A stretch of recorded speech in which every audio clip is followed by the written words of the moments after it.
Sometimes we're just in the mood for a really sad true story. Welcome to WatchMojo.com, and today we're counting down our picks for the top 10 documentaries that will make you cry. Before we begin, we publish new content every day, so be sure to subscribe to our channel and ring the bell to get notified about our latest videos. For this list, we're looking for the saddest stories told by documentaries. Since we know that sometimes the ending is the saddest part, we're also putting up a large spoiler warning. We'll be excluding documentaries that make us happy cry, so as much as we may have loved Mr. Rogers, we can't be his neighbor today. Get your tissues ready. Number 10. Earthlings. Animals are a part of our everyday lives and all around us, woven into nearly everything we do.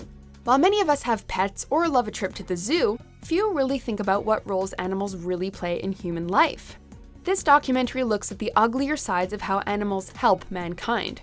Not just puppy mills and pet stores, but also how we use them to create our food, clothing, entertainment, and research. What incites an animal to do something unnatural? This film isn't just about animal cruelty. It also draws parallels between humankind's treatment of animals and their treatment of each other. And the truths are certainly not pretty. Number 9. Terry Pratchett, Choosing to Die.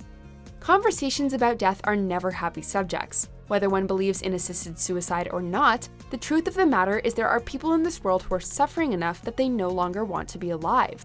Presented by author Terry Pratchett, this documentary gives an intimate look into the lives of some of these people and the motivations behind their choices. Take your time. Right. You can always say no. I understand that. Most controversial is the ending of the film, where viewers get to witness one of the interviewees take a lethal drug and pass away, surrounded by the author, the interviewee's wife, and the Swiss company overseeing the whole process.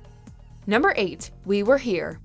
The HIV/AIDS epidemic and its ravages on the LGBTQ+ community are generally thought of as a contained moment and disease. While most documentaries such as Silver Lake Life explore this idea with tear-filled results, We Were Here takes a notably different approach. The first time I heard about AIDS, I think it was called the gay cancer.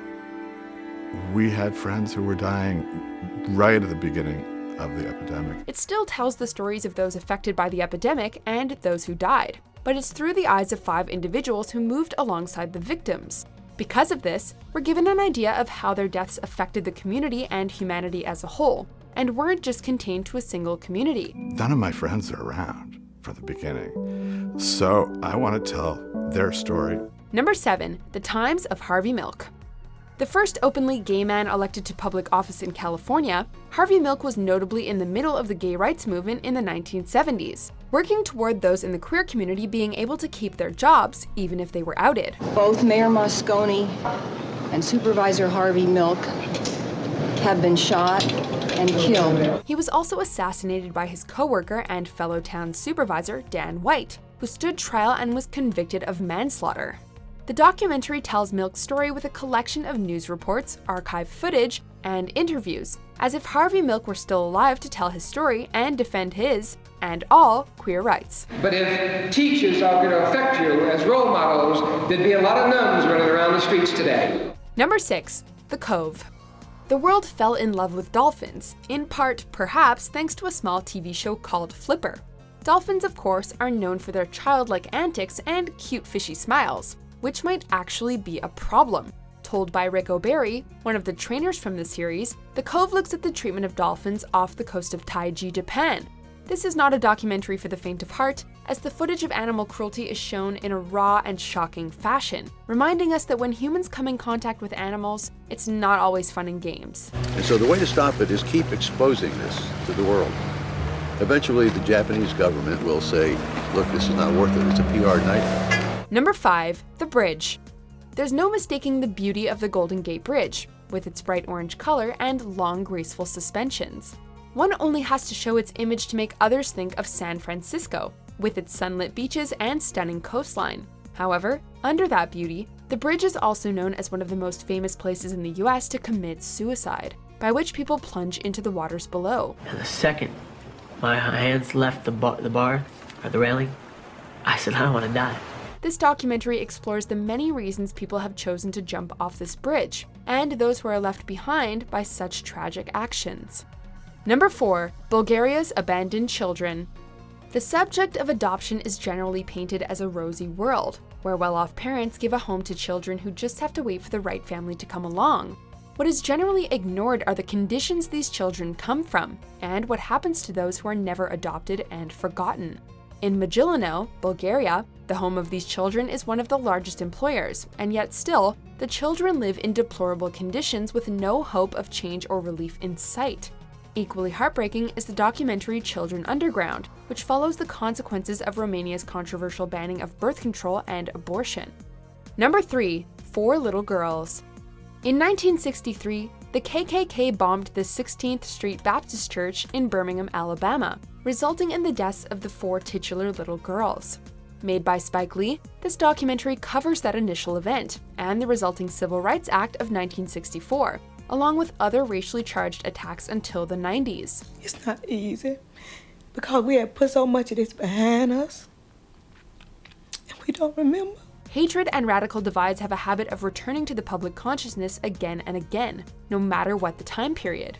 With events such as the Charleston church shooting, which happened years after this film, documentaries like this one have a sad and timeless message to tell. Number 2. Shoah. The longest documentary on our list, Shoah took 11 years to make, to be ultimately edited to something approaching 9.5 hours. This runtime allows the film to explore the sheer tragedy of the Holocaust in excruciating depth. Woven between interviews with survivors and witnesses is the story of notorious sites in Poland beyond the scope of the often mentioned concentration camps. If the Jew dies and the family wants some burial, they have to pay tax on it. So they just throw them in the street. It shows that the deaths and atrocities weren't limited to those sectioned off camps, and their effects on people and the country as a whole are still very real issues being dealt with. Number 1. Dear Zachary, a letter to a son about his father. Not just focused on the singular death of Andrew Bagby, this documentary runs the gamut of emotions. What started as a film memory for Andrew's yet-to-be-born son twists into a story of separation, deceit, and murder that sounds like it belongs in the pages of fiction rather than real life. What's notable about this piece is it was never meant to be shared with the world, but instead started as a very personal project, with one specific audience in mind. Because I know you would be worried if we disappeared for a couple of days or whatever, right? Unfortunately, with a terrible and tragic twist at the end, it's painfully obvious why the project was given a much wider release. I'm sad. Oh, I'll tell you about it someday.